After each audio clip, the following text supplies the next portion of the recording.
সন্তোষ দত্ত কাশ্যপ গোত্র? হ্যাঁ, কোথায় দেখি? এই রে, এ তো সর্বনাশ হয়ে গেছে। এ তো দত্তদের বাড়ির ডালাটা আমাদের বাড়িতে চলে এসছে। তোর বাবা? হ্যাঁ, এই যে দেখ, এই যে সন্তোষ দত্ত কাশ্যপ গোত্র।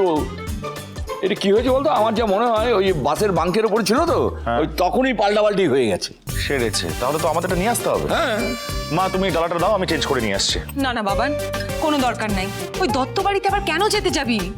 কিন্তু তুমি যে তোমার ছেলের মানতের জন্য পুজো দিলে, সেই ডালা অন্য বাড়িতে পড়ে থাকলে অমঙ্গল হবে না?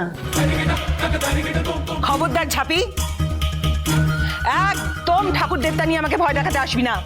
তুই বাবানের মাথা খাচ্ছিস খা, আমাকে পেড়ে ফেলা না অত সহজ নয়। দীপ, দীপ,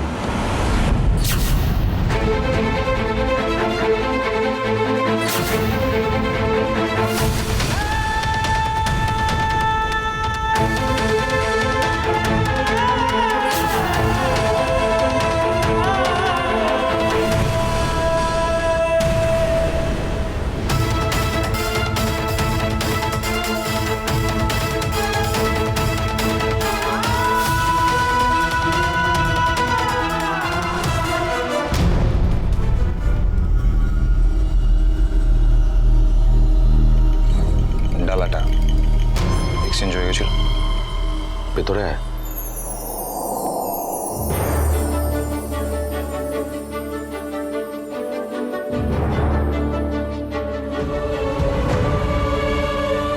পরে একদিন আসবো, আজ একটু তাড়া আছে।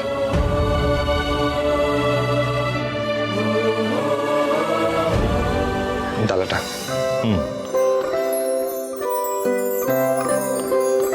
Thank you.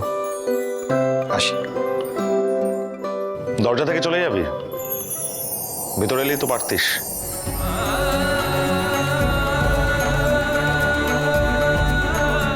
পরে একদিন আসবো, বেশ? এসো, জামাই হয়ে এসো। দেখলে কাশাদি, তোমার দাদা ভাইয়ের গলার শটটা শুনলে? খুলেছে গো, খুলেছে। যেখানে বরফ গলা ঠিক খুলেছে। মা, রেখে দাও এটা। এই এই গাছাই, কি হচ্ছে? কাঁদছিস কেন বোকামে? কি? দাদা ভাই, তুই তুই নীলুকে বাড়ির ভিতরে আসতে বললি? হ্যাঁ, তুই ওর সাথে এত ভালোভাবে কথা বললি দাদা ভাই। চোখে জল মরছে। বিশ্বাস কর, আমার বুকের ভিতর থেকে না একটা পাথর নেমে গেল রে। ভালোবাসার মানুষটা যদি ঠিক হয়, তাহলে তো শ্বশুর বাড়িতে হাজার লড়াই লড়ে নেওয়া যায় গো।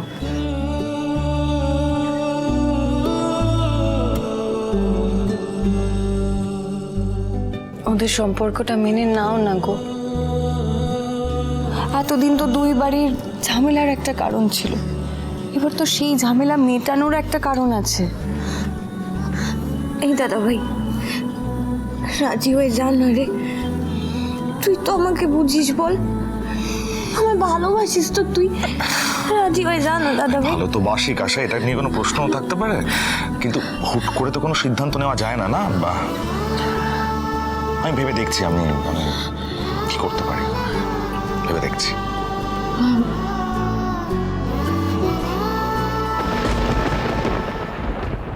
বলেছিলাম না, এই একটা ট্রিপ তোমার জীবন বদলে দেবে। কিন্তু ও তো বললো ও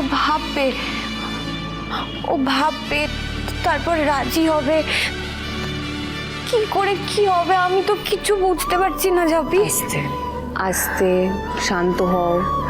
ব্যাপারটা এত দূর যখন এগিয়েছে, বাকিটাও হয়েছে। এবার তো ওকে ঝেড়ে কাশতে হবেই। চলো ঘরে, চলো চলো চলো চলো, কেঁদো না দিদি।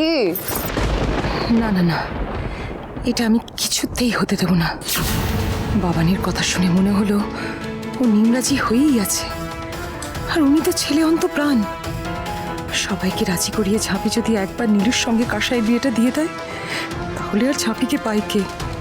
ও ছড়ি ঘোরাবে সবার মাথায় উঠে। হিংকা নাই, তাই দিদিকেই সবটা জানাতে হবে আমায়।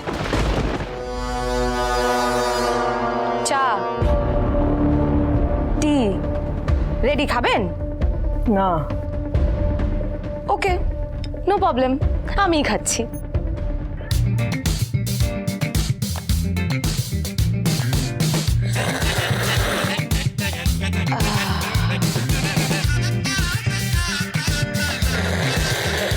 এই ননসেন্স। এই, আমাকে রোয়াব দেখাবেন না একদম। আমি কিন্তু কোনো আতিপাতি কাজের লোক নই। হ্যাঁ, আমি ব্যাড গার্ল ঝুমা।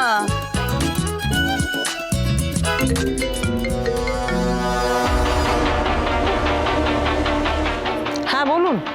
এদিকে একটা সাংঘাতিক কাণ্ড হয়ে গেছে দিদি। আমার মন বলছে ঝাঁপি এবার নীলু আর কাসাইয়ের বিয়েটাও দিয়ে দেবে। ও বাবানকে বোঝানোর চেষ্টা করছে যাতে বাবান দত্ত বাড়িতে কাসাইয়ের বিয়ের প্রস্তাব নিয়ে যায়। আপনি ওদেরকে আটকান দিদি, আপনি ওদেরকে আটকান। বাবান আর ঝাঁপিকে কিছুতেই একসাথে আসতে দেওয়া যাবে না। ঠিক আছে, আমি দেখছি, আপনি রাখুন। এই,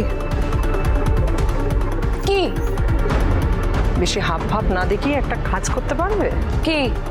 তুমি আমাকে একবার দত্তদের বাড়িতে নিয়ে যেতে পারবে?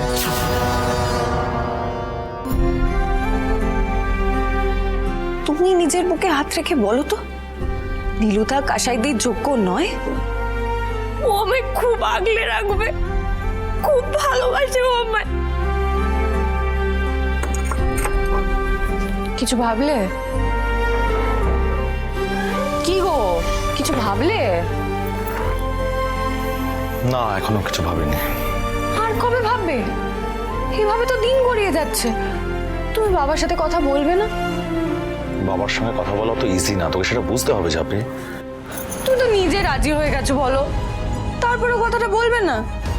আমি তো পরিষ্কার বুঝতে পারছি তুমি রাজি হয়ে গেছো। ব্যাপারটাকে ফেলে না রেখে কথা বলে নাও না বাবার সাথে। আমি তো কথা বলবো বললাম, আমাকে একটু সময় দেয়, আমি কথা নিশ্চয়ই বলবো। কেন বলবো না গো, সময় দেওয়ার মতো সময় নাই আমাদের কাছে। এ কি রে? চলো, এক্ষুনি কথা বলবে কোথায় বাবার যাবো? সাথে। চলো চলো চলো, এক্ষুনি কথা বলো। এসো।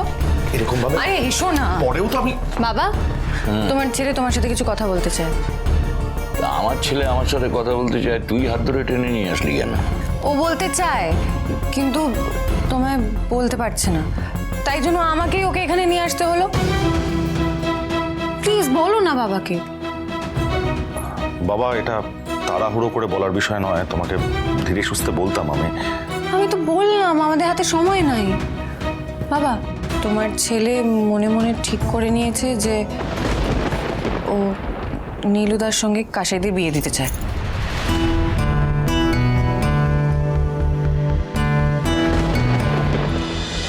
চমকা সে আচমকা হাওয়া মিষ্টি লক্ষ্মী ঝাঁপি।